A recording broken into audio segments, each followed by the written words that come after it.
What's good, y'all? Welcome to an episode of Buzz Boys. It feels like it's been forever. It feels like it's been weeks, but it's literally been 2 days. I missed y'all. Hope y'all miss me. You feel me? Welcome back. Um, I've been trying to record for the past couple days. I just haven't had time. I've just been so fucking busy. But today, got time, sit, record. So I'm gonna basically make two videos in one. At first, I'm gonna be talking about Isaiah Thomas's 10-day extension. Basically, you know what I'm saying? He earned himself another 10-day contract. That was announced on Friday. Today is Monday. So actually no, that was on Saturday. He got extended. That was on Saturday. And yeah, just something I wanted to talk about because I felt like he earned it. It was something that I wanted to happen. And I guess that Pelicans, in that Pelicans game, he just kind of went off and just kind of solidified, like, yeah, y'all can use me, y'all need me, and I loved it. I love his presence in the locker room. I'm sure you guys saw him, talking highly of LaMelo and all that stuff. It kind of went a little viral, and I don't know, he just brings that veteran presence that, I don't know how y'all feel about this, but I feel like he brings that veteran presence that we kind of were looking for in Gordon Hayward, except for Gordon Hayward's just a quiet ass guy. He's, bro, I'm not even gonna lie. It took a while for me to even hear Gordon Hayward's voice. Like, he did like a post game interview because he had a good ass game, and I was like, oh, that's what Gordon Hayward sounds like. You know what I'm saying? So he's just not that much of a vocal guy. And Isaiah Thomas just immediately come to the locker room. He's talking. You see plenty of videos of just him hyping the guys up, and I feel like that's exactly what you want in a veteran. And to get somebody like Isaiah Thomas, 10-day contract, it's great. And I honestly expect him to be with us for the rest of the season. I would kind of expect more 10 days just because with the playoffs coming up, why would you pay him for the rest of the year? I feel like it's probably cheaper to just keep doing 10 days. And then I think when the playoffs come, you have to sign him. I don't think you can do 10 days in the playoffs, but you can sign him like right before the season ends and just use him for the playoffs, and that will help you like save money that way. But correct me if I'm wrong, I'm not sure. I don't know if there's a limit to 10 days. I don't know if you can only do 2 or 3 at a time and you have to make a decision. I'm not sure if you guys are, more in tune with that. Comment down below, but I would kind of expect just multiple 10 days until we get to the playoffs because I feel like that's the cheapest option. But yeah, man, I feel like he's earned it. I'm happy for him to be here. You know what I'm saying? We seem to play well offensively, bro. And Borrego was talking about it yesterday that he likes this because he can now move LaMelo off the ball. And he's noticing LaMelo is now kind of getting double teamed and stuff on pick and rolls. And it's just with moving LaMelo off the ball, it gives us another weapon. It gives us just another strategy, Miles Bridges talked about it post game. I mean, we lit New Orleans up, bro. And don't get me wrong, New Orleans isn't a crazy good team, but we lit them up, bro. That was the third most points in franchise history. That was the second most assists in franchise history. We had 41. That was the most assists in a game this year. We had 41 assists. So it's like with guys, A. Thomas, he can distribute, he can pass, he can play make, and even when he doesn't get an assist, he'll get a hockey assist. He'll set somebody up to make another pass. And then you move LaMelo off the ball. He's, catch and shoot. He can attack. He can pass. It just gives you a whole nother weapon. And Miles Bridges was talking about it, how he, just loved the idea of moving LaMelo off the ball sometimes because there is a lot of pressure on him. He's getting double teamed now. Everybody knows LaMelo is our engine, bro. So you kind of shut down LaMelo, it's going to be hard for other guys to get going. Everybody knows that at this point. So being able to move him off the ball without running Terry Rozier into the ground or something like that is great. And I welcome Isaiah with open arms, man, because he's been playing great and he just got a fan favorite. And speaking of fan favorites, man, the Mavs game that we play on Saturday, they're doing a Dell Curry and Eric Collins bobblehead for the first 5,000 fans. Now, I was going to go to the Pelicans game, but I'm tempted now to go to the Mavericks game because I kind of want that bobblehead. And it talks too, so it's like that's fire, bro. That shit probably says like hum diddly dee or some shit. Like, I don't know. I'm tempted to fuck with it. But moving on though, let's see. Let's talk about it. You feel me? Gordon Hayward, he's getting some shots up. Yesterday, he seems to be progressing. Also, James Borrego was basically talking about how Isaiah Thomas's role is going to expand a little bit moving forward. So I think he's gonna be a lock for the rotation every night at this point, which I welcome. Like I said, he says that he likes the minutes that Thomas is giving them, and he feels that they're very efficient when he's in the game. So that's straight from the horse's mouth to James Borrego. So expect to see more of him. And yeah. But now let's move on to tonight's game. Oklahoma City Thunder, a team that we've beat before. Bro, pull up what I want. A team that we beat before, and this is also an important game because it's an important game because the Hawks leapfrogged us. And we're now at 10th. We're only half game back, so if we win tonight, we'll go right back tonight. It's just, when you have 2-3 games off, other people are still playing, shit changes while you're resting. But this is a team that we should definitely dominate. Basically, everybody's going to be out except for Shai Gilgeous. Everybody else is going to be out. Lugens Dort is going to be out. Josh Giddey's going to be out. Basically, everybody is going to be out for them. So it's just, it should really be something slight as far as this game goes. And our injury report currently is just Hayward and Bouknight, man. Those are the only two people that are out for us. And I'm still trying to understand what the fuck is going on with Bouknight. Nobody's talking about it. There's been no updates. What the fuck happened to this man's neck?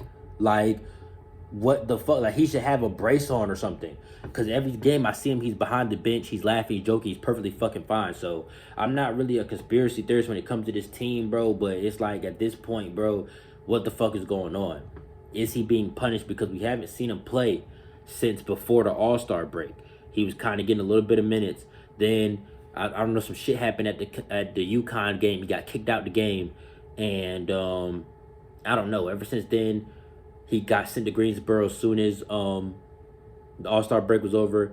He didn't play in that game because of a neck. Then he comes back to the Hornets. He's still not playing because of his neck. Like, what the fuck happened to his neck? What the fuck is that? Like, I need some type of answers, some type of updates. Because the thing is, he's out every game. He's never doubtful. He's never questionable. It's out. So it's like, what the fuck? I just don't understand what the fuck happened to this nigga's neck. Like, I need some explanation, bro. Like, for real. Is he hurt? Is this a punishment for some other shit? Like, just keep that shit real, bro. Because at this point, it's getting weird. My Mac is about to die. Where's the charger? Shoot, my phone got charged too. So I just got to pick and choose. But, I'm going to go ahead and wrap this up then. But, all right, yeah, moving on to tonight's preview and kind of transition away from what I was talking about earlier. Like I said, it's a team that we have beat. We blew them out back in January. We beat them last year as well. They did beat us one time last year. I think it was like the first, second game of the season. But I know it was back in 2020. But yeah, we beat them last year, and we beat them earlier this year. Kind of surprised we played this team twice. Most Western Conference teams, you don't see them too often. But yeah, this should be a game where we can easily kind of step on it, bro. Because like I said, they're going to be missing their whole entire roster, damn near. So, this is another game where it could be like that Pelicans game where we see complete Hornets domination. And I think that's good for our confidence moving forward. And that's something that I want to see. I love to see us blow out teams. I don't like to see us play down to competition because that's a bad habit to develop in my eyes. Even if you win, you shouldn't be squeaking by a team that at the bottom of the league.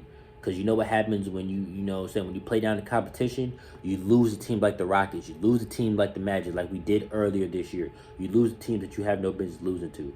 So I like when you just whoop a team's ass that you're supposed to whoop. Like, blow them out, bro. Beat them by 30, beat them by 40. Let's rest some starters in the fourth quarter. You know what I'm saying? I want to see Kai Jones and them play tonight. I don't know if they're in Greensboro. I have no clue, but you know what I'm saying? I want this game to be over in 3 quarters for real. Really, by halftime, I want this game to be over because, like, it's literal G Leaguers and Shai Gilgeous, bro. Like, no exaggeration. Like, nobody's fucking playing. I'm trying to find a tweet. I had bookmarked it earlier, but I bookmarked it on my other account, so I got to get on my phone. And now my computer is starting to embarrass me. Come on, computer. Come on, come on, come on, come on, come on. Alright. Oh, damn. Alright, yeah, I want to talk about our schedule going forward. So, yeah, we play the Thunder tonight. Should be a guaranteed W. If it's not, if we lose this game in any kind of way, you guys are going to see me raise the most hell you've ever seen me raise on this channel. Because there's absolutely no reason that we should lose this game. Like, literally at all. I'm trying to give y'all the injury report for the Thunder so y'all can really understand. Like, bro, nobody's who name you know is playing tonight except for Shai Gilgeous. Like, nobody else is playing. I don't know if Darius Bazley's even playing.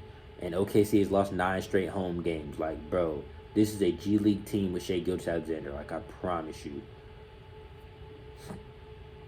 Where's the injury report, bro? That's what I want. I'm telling you, like, nobody's playing for them, bro. I don't want my computer to freeze. Oh my god, but fuck it, you feel me? Let's get on to the schedule that we got coming up. Like I said, this is a really important stretch. I've been saying it for like the past week. This is a really important stretch. Okay, Nets, Celtics, okay, fuck it, you move on. But the Pelicans, the Thunder, we have the Hawks at home, the Mavericks at home, the Pelicans come to us at home, the Knicks come to us at home. Then we got the Jazz. But like for the next week or so, these are all very winnable games. Very winnable. The most scary team, I guess, would be the Mavericks. I mean, no Porzingis now. You kind of just clamp Luka, and that should, like all these games are winnable games. We could get hot right now at the perfect time.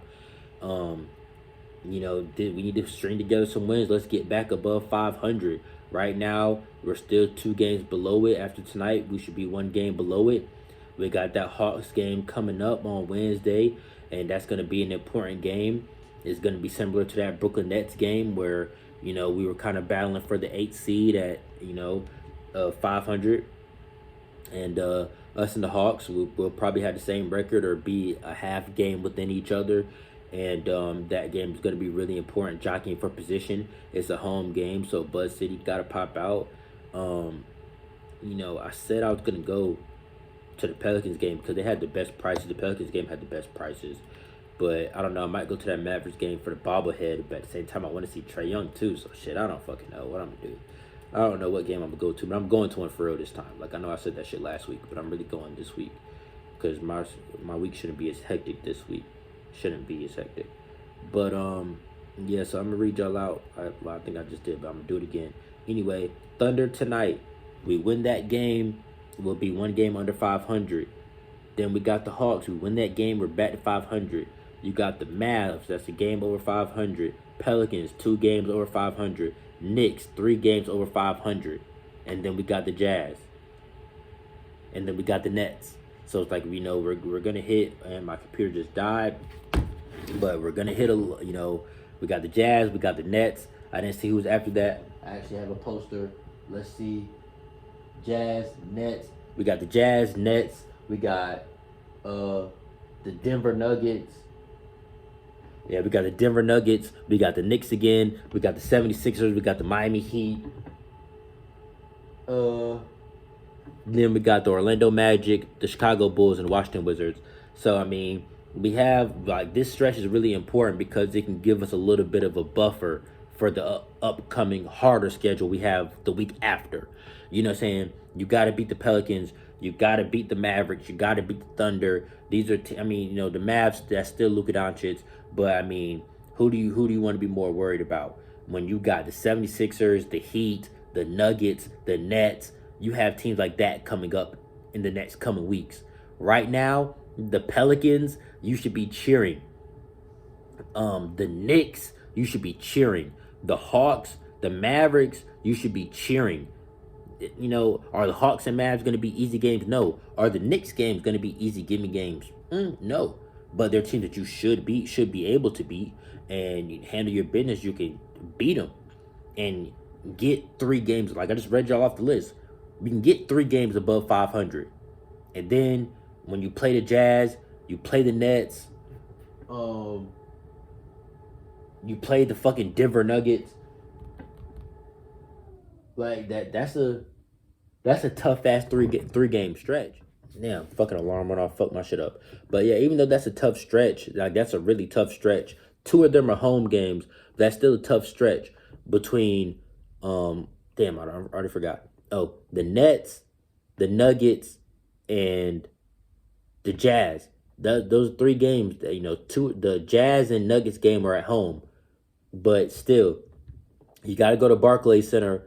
You hopefully Kyrie Irving can't play, and you know what I'm saying, you don't have to worry about that, and you can steal one in Brooklyn, but still having to face the Jazz and Nuggets, you know, anytime a center is coming into play like Jokic, Gobert, you know, for a Hornets fan, we kind of already know how that shit's going to go sometimes. And then we got to play the Heat, got to play the 76ers. We get a couple games thrown in there like the Knicks, the Wizards, and stuff like that, the Magic. So, you know, if we can capitalize on this little stretch, get 3 games above 500, even if we drop those 3 games against the Nets, Nuggets, and the Jazz, we'll be back to 500. And then we get to play. Yeah, and then we get to play the Knicks. That could put us a game above 500. Let me see. Yeah, and then we get to play the Knicks again, so that can put us a game above 500. And then we got the 76ers, we got the Heat. And then we got the Magic, we got the Bulls, and then we got the Wizards. So, I mean, as long as we beat the Wizards, the Magic, like as long as we beat the teams that we're supposed to beat, we can finish right at 500. Like if the math in my head is right, that should be right at 500. So, you know, 500 is kind of acceptable for the injuries that we have going on. Gordon Hayward's always out. We already know how the fuck that's going to go at this point. But like I said, he's getting some shots up, so he should be back. I do expect Gordon Hayward back at some point, maybe the first week of April or like the last couple weeks of March. Because, you know, he's getting shots up. He's out there on the floor, so it's not like he's in a walking boot or some shit like last year. You know what I'm saying? He's still on the floor doing basketball activities. So, excuse me. It's just an ankle sprain, no surgery, nothing like that. I think Jalen McDaniels, it took him 6 weeks. I don't know where Gordon Hayward is on that timeline, but, you know, playoff time's coming. Get your ass back. So, I don't know. He should be back definitely around April 1st-ish. I don't know. That's just what I'm saying. I'm not a doctor. But if we can get back to full strength, you know, we can be a dangerous team, especially in the playing game. If the Hawks or the Raptors is kind of standing between us and the playoffs, bro, I think we rise to the occasion. I don't think this is something like last year where I think we rise to the occasion. I really do. Because, I feel like that's just teams that we can beat. That Pacers team was a team that we should have beat. And they had guys out too. Like, I don't even know. I can't even really explain what the fuck happened. I don't know. But I'm hopeful for this current Hornets roster. I'm hopeful for this current Hornets team. I want us to at least make the playoffs. I want to be able to go to a playoff game. And, even a playing game. I want to be able to go just to experience that vibe, bro. Like, I know it's going to be crazy. And some of the home games are so crazy, especially when it's a close game. So just, to be in that scenario, I would love that. And that's really something that I want to experience. So, Hornets, take care of your business. But I'm going to go ahead and wrap this up. Tip-off is at 8 o'clock tonight. Shit, man. Let me see what I want to get y'all to comment. Because every video I'm going to have, y'all drop something in the comment. Let me see. Do y'all think anybody has a double-double tonight, and who do you think it will be? I think we got 2 people that have a double-double tonight. Maybe 3. I'm going to say LaMelo has a double-double. I'm going to say Miles has a double-double. And I'm going to say Trez has a double-double. I don't know. I feel like we go off tonight. I feel like tonight is a crazy night for a lot of guys. I feel like a lot of guys are going to play well tonight. I don't know. Sometimes we do bad when we have a few days off, but we're literally playing G Leaguers, bro. So I fully expect domination. Yeah, let me comment down below how many people you think have double doubles and who you think it's gonna be. But I'll catch you on the next one. Peace.